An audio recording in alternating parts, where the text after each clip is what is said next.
சரவணபவ. இன்றைக்கி டே 57. 108 நாள் சரவணபவ எழுதுறதில் ஆரம்பிச்சிருக்கோம். வேலும் மயிலும் சேவலும் துணை. டெய்லியும் சரவணபவ எழுதுங்க, நினைங்க, கண்டிப்பாக மாறும்.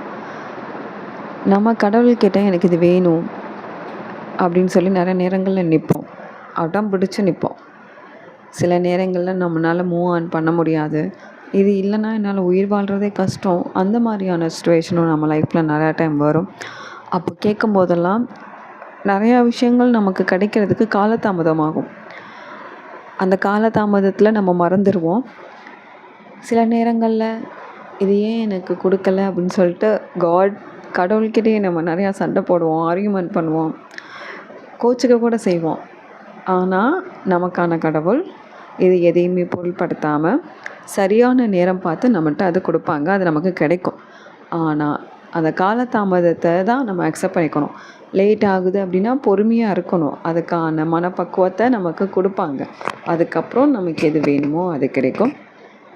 நம்பிக்கையோடு இருப்போம். முருகப்பெருமான் இருக்காங்க. ஓம் சரவணபவ.